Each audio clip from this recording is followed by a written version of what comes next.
Jack here, JBF Music and Guitar Lessons, and back with one of these critique videos for you here. So it's sort of an informal analysis. I will be stopping the video, I'll be talking about what's going on, try to break down some of the components. If you just want to watch the original performance or have someone sit here slack-jawed and not really comment on it, this probably isn't for you. If ever you want to learn something, then buckle in. If you like this, then do let me know with a like and a comment. To the old subscribe thing is much appreciated. If you don't like it, feel more than free to hit the dislike. If you can be a wee bit constructive and tell me what you don't like, I'll take it on board and I'll try to adjust them as I go on. So I'm in the process of trying to find 3 signature Ritchie Blackmore licks, which I'll link up to there when it's live. There's a full lesson with tabs on them. The process I go through is basically listening to lots of songs, looking at performances, looking for key elements of their playing that pop out. As I'm sure you've gathered from the title and from what I said already, the guitarist in question here is Ritchie Blackmore. I believe this is a clip from his Blackmore's Night stuff, which is good. A lot of the stuff he did in the 70s is it's a lot of noise guitar, a lot of whammy bar stuff, which is kind of cool, but if you're looking for kind of licks and concepts, it's a wee bit narrow in that regard. And on that note, some of the things that pop up here I will demonstrate on the guitar later on. You can find it with the timestamp that will be called Licks, Concepts and Ideas. Before we dive into it, I have seen 1 or 2 clips of Blackmore's Night before. I think the one I saw was Child in Time, and there's something quite beautifully Spinal Tap about it, so I'm hoping that this one's maybe a bit more focused on Ritchie's playing it. Let's find out, eh?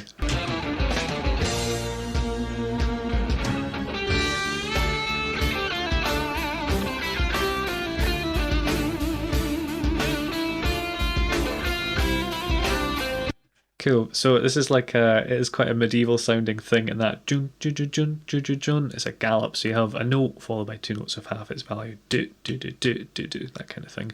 Very Iron Maiden actually. I think they probably took a lot of inspiration from Ritchie Blackmore. Dave Murray in particular. I'll link to why I think that with the eye up there, one of the guitarists from Iron Maiden.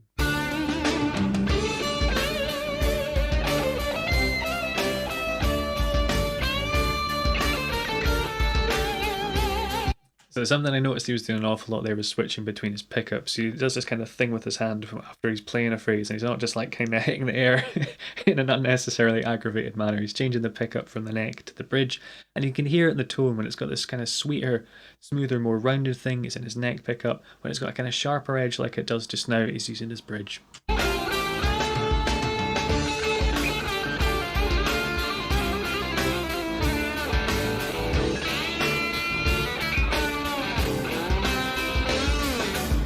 Cool. So I'd wondered there, when he turned his back to the audience, which I thought was a bit of a weird thing. Maybe he can't hear himself, he's going to his amp. I'm kind of racking my brain for what's going on. Now there's also a bit of kind of string noise. You might have heard a little while back, there's just a kind of clang of the open strings, and that's a bit unlike Blackmore. He's normally a bit of a cleaner player. I think the reason for it is it sounds like he's picked up a slide here, so he probably had a slide on the top of the amp and he's picked that up. I can't really see it in his fingers here, so hopefully we'll get a closer look, but you can hear the kind of noise. It's got this really nice, you'd call it glissando, he's gliding between the notes.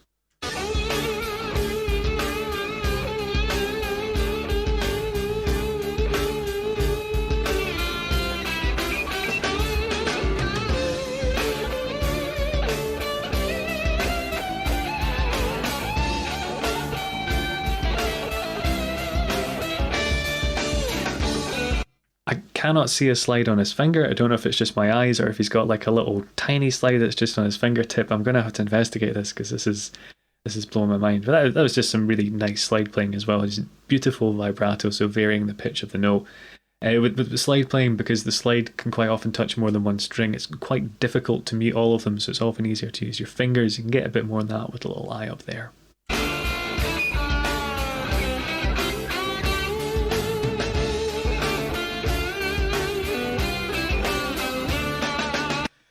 I mentioned Spinal Tap earlier. We've got the bassist kind of in a wizard hat and this big flowing top. Brilliant.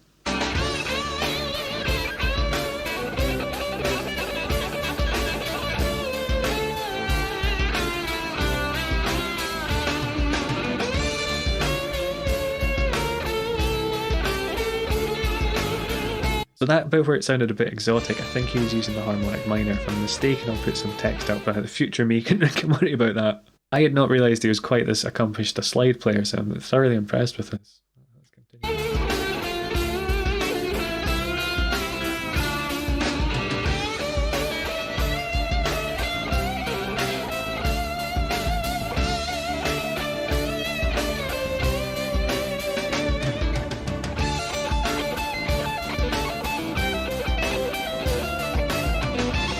So again, to these kind of like a medievally, very Iron Maiden, like Phantom of the Opera. If you want to learn that, you can click the eye up there.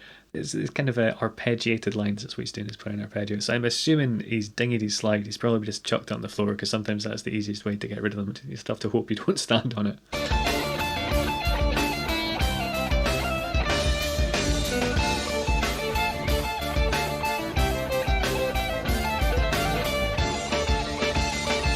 So the reason we've cut to the violin there, or fiddle, I completely agree with it. You might have heard it. I've got my monitors up just now, so it's nice and clear for me to hear coming in over the top. And I couldn't work out what was playing it at first, and it cuts to the fiddle, and you're like, well, that's what it is. But like I say, if you got the speakers or you got the headphones in, you would have heard from the left this nice little harmony coming in over the top. And this is a good example of this has been really well filmed. We've seen Ritchie, we've been focused on him because that's what he's doing. When something else comes in that's musically relevant, they've panned over to that. But I imagine they're going to go back to the main man of the show himself.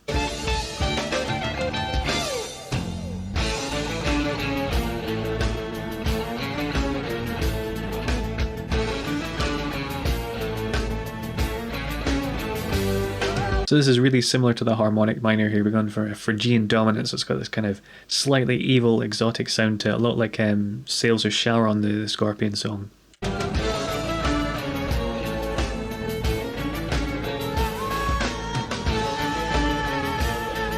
And that's those exotic notes, the da, da, da, that kind of thing, that kind of almost kind of Middle Eastern sound to it. This works really well with the set notes, the scale.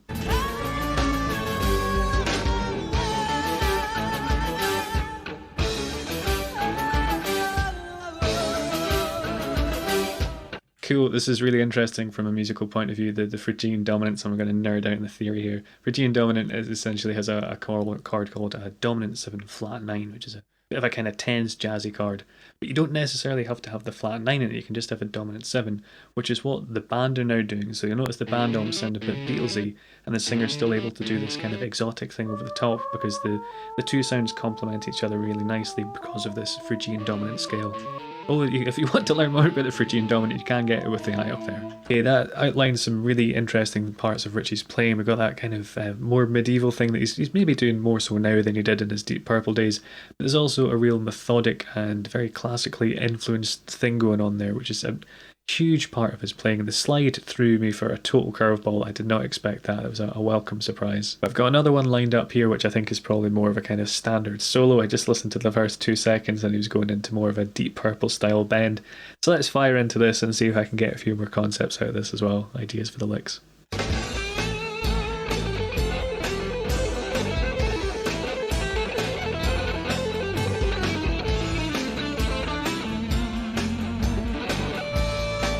Cool, a lot of stuff going on there. So I had the Come Hell or High Water, the VHS. I'm probably dating myself in terms of my age a bit here. It was, for some reason, it played black and white on the video player that I had. It played on colour and other people's, but I'm going on a tangent. And that one, Ritchie clearly wasn't in a great mood. He was kind of about to part ways with the band. So the whole performance, while it is great, there is this kind of air of resentment, to say the least, between the band. He's clearly not enjoying himself that much. And I think it does show sometimes in his guitar playing. It's not as kind of tidy as it is here. There's some really interesting techniques he uses, which you can see on display a lot more here. So he's using what you'd call upward pick slanting, which you can find out more about with the eye there. He's kind of going up through the strings, essentially what we'd call economy picking. You go one way as much as possible, and that's how you can get some of these kind of faster, more intricate lines. You can see it in his hand. It kind of moves up this way when he's picking. The other thing was this kind of like this kind of, it's sort of like a sweep he does. It's in between a sweep and a rake, where he just bars all the notes on one fret and just goes through it, and then does a trill at the top. And Knocking at Your Back Door, it's in there. I remember trying to learn that years and years ago and just failing miserably. Incredible sweep. Let's get back to it.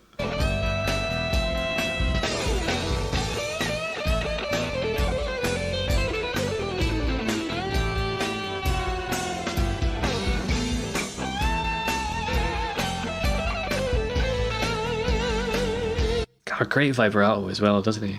What you might notice there is like the frets look slightly beveled, like rather than being, I shouldn't say the frets, the fretboard, rather than it being a flush surface, it's kind of like dipping in like little waves. What you call it is it's called a scalloped neck, and basically it looks exactly what it looks like. Some of the material has been taken away from the fretboard, And in theory, what it can do is allow you to play with, I suppose, less resistance. So you can get under the string and bend it more. Someone like Yngwie Malmsteen does that as well. And he's hugely influenced by Blackmore. I mean, he's got the kind of the same guitar and scalp the frets and the kind of classical thing as well. But if you ever wondered, that is a little bit of the Blackmore secret sauce there is in his rig as well. I'm never too sure what his little device around his bridge does. I think I read years ago that was a modified tape deck or tape recorder, so I think he's fiddling with it just now, but I'm assuming it's some sort of EQ or like a powered preamp type thing.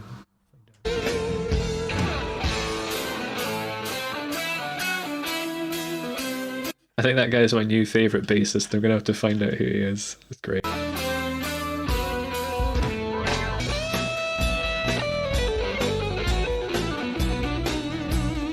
These are some really like kind of classically typical Blackmore lines. It's certain shapes and phrases he really likes to use and notes resolved to certain notes.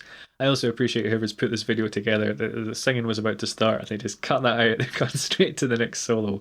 Thanks, mate.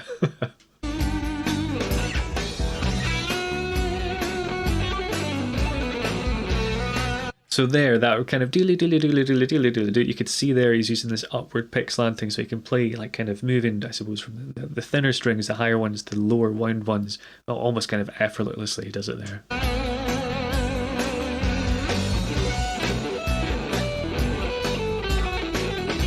And you might have noticed that that's more of these aforementioned kind of rake sweeps where he's just going across every note.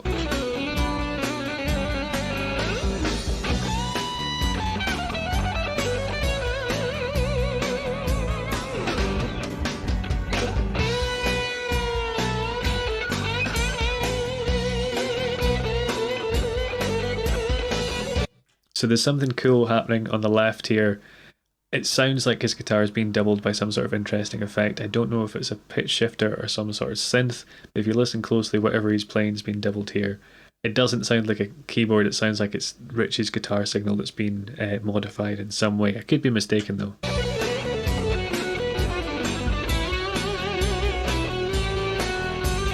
I think it's an octave lower as well, so we're getting this kind of slightly fatter but kind of robotic synth-like texture as well, just subtly underneath the guitar there.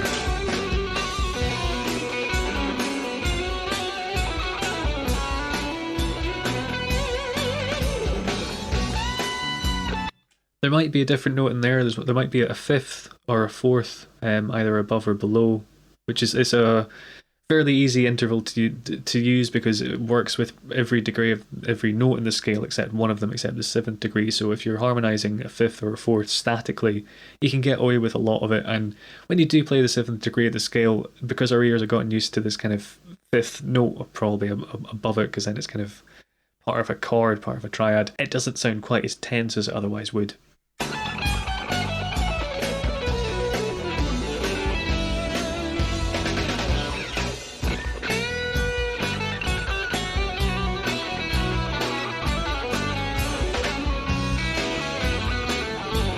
That was cool. I think there he was switching between pickups to get like a slight kind of wah effect, which if I've got any cards left, I've linked up to how you can do it with the eye there.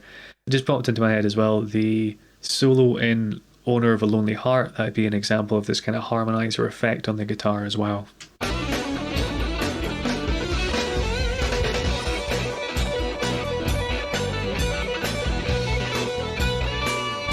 The cool thing he was doing there was kind of raking through the notes, peeling off to one, peeling off to another, and then to the open string, which is a trick I stole from Dave Murray, which I think entirely stolen this from Ritchie again.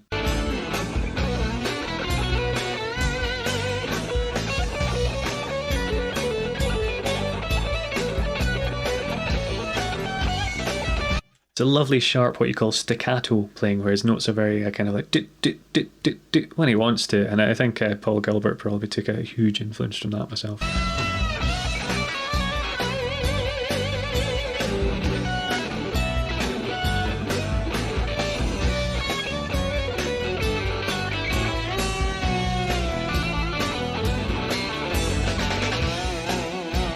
There's a really nice bend there where he kind of bent it a bit sharp but then resolved it by dipping it down a bit. It was fantastic.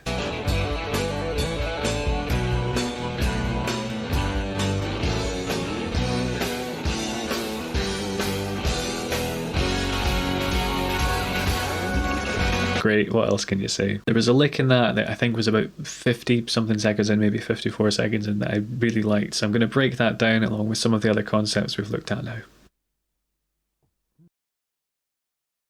Alright, so I'm going to do this a bit differently. Normally I dive into more kind of techniques and concepts, but there's quite a few licks I saw here that I want to do, but I don't think will quite work with the signature licks, because they're just great examples of like habits he has when he's improvising, but they're not so much things that pop up in his solo. So the first one is an A minor here. I'm going to go...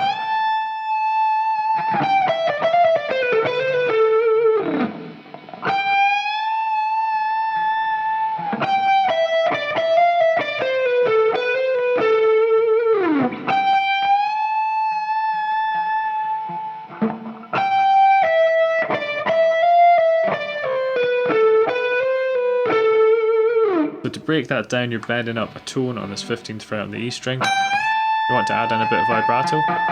Release it, then you're picking that same fret down to the 12. 15 on the B. You're going to go back onto the 12th fret on the E, hammer onto the 13th and pull off.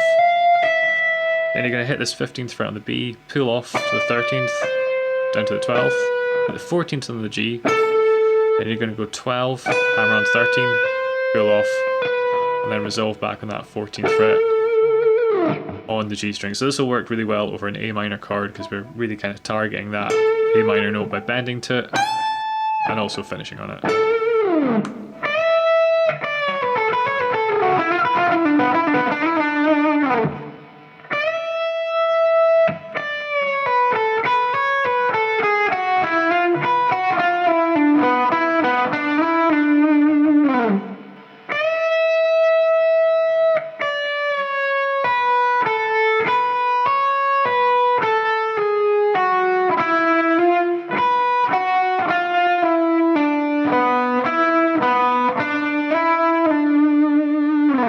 This time we're bending up the 10th fret on the E by a tone. Then you kind of want to mute the string and then pre-bend the 9th fret by a semitone and release that to pitch. So rather than kind of bending the 9th fret like that, you want it pre-bent. So you mute, bend, mute, get the pre-bend in, return it to pitch. Then we're going to pull off down to here, that 7th fret, hit the 10th fret on the B, do a little trill on the E between the 7 and the 9. Then we're going to come down, 10, 9, 7, and this is quite a cool thing here. Rather than going straight to the blues note, he's going to hammer onto it from the 7th fret, from the 9th fret up to the 10th, popping all the way over to the E string. We're going to hit this with an upstroke on the 7th fret, you're going to hit the 7th fret on the B, you're kind of sweeping through it. Then you're going to come down the blues scale, so you've got that 10, 9, 7, then we're going to hit this 9th fret here on the D string, back up to 9 on the G, back to that 9 on the D, then I think this is a slide going between the 7 and the 9. It might be a hammer. I couldn't totally tell because the camera's quite far away from it at this point. It's a wee bit difficult to tell with all those articulations. But this is touching on this upward pick slanting thing I was talking about, how we're kind of sweeping upwards here for that part. Well, lick 1 used this nice little minor shape up here, which is quite a Blackmore thing to do. That was A minor. This lick would be in B minor, and we're using the blues Dorian scale, or Dorian Blues if you want to think of it that way. So you got these notes, then here, these 3. So it's a nice way of mixing the kind of more Dorian down with that kind of bluesy, kind of classic rock thing.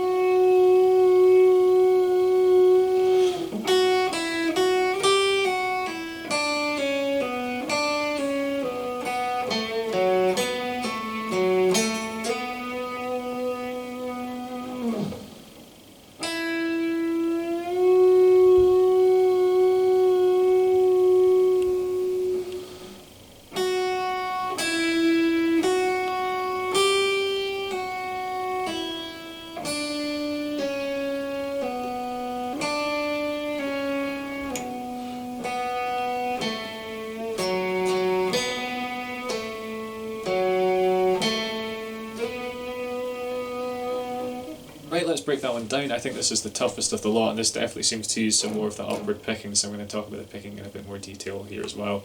So you want to hit this first one with an upstroke, the 5th fret on the B string. We're going to bend that by a tone, add some vibrato.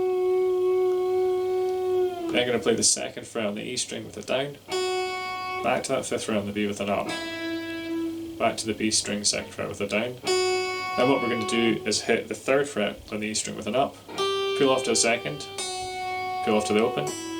You keep this upward pick slanting motion in your right hand and hit the B string on the 3rd fret with an up, pull off to the 2nd fret, pull off to the open, hit the 3rd fret with a down this time, pull off to the 2nd, pull off to the open. But then what we're going to do is hit the string, this open string, with an up as well, right? So that last move, just to reiterate, was a down on the 3rd fret, pull off to the 2nd, pull off to the open, up on the open string. You're going to keep this kind of sweeping momentum and hitting the 2nd fret on the G string, and bend that a quarter tone if you can, because he does. Then you also want to sweep through to this 4th fret on the D string. So to break that down one more time, you're hitting this down, 3rd fret on the B, pulling off to the 2nd, pulling off to the open, up on the open, up 2nd fret on the G, bend it a quarter tone, up 4th fret on the D. To wrap up the lick, we play this 4th fret on the G. I'd probably use a downstroke here, pull off to the 2nd, hit that 4th fret on the D one more time, then you want to hit the 2nd fret on the G, again probably with a downstroke, and just slide it up to the 4th. So these bits here, if you can get these little mini sweeps, so there I'm doing like an up on the 4th fret, pulling off to the 2nd, doing an up on the 4th fret on the D, and then kind of hopping over the string or hitting it with a down, whatever is easier. So we'll go through that lick one more time, just talking about the picking as we go. So starting on the up, bending vibrato, down, up, pull off, up, pull off, down, pull off, up with a quarter tone bend, up, down, pull off, up, down, slide. If you want to see more of this, do the old subscribe and enable notifications thing. If you want to check out the signature licks that I've ended up picking, check that video out there. Yeah, take it easy guys, have a good one.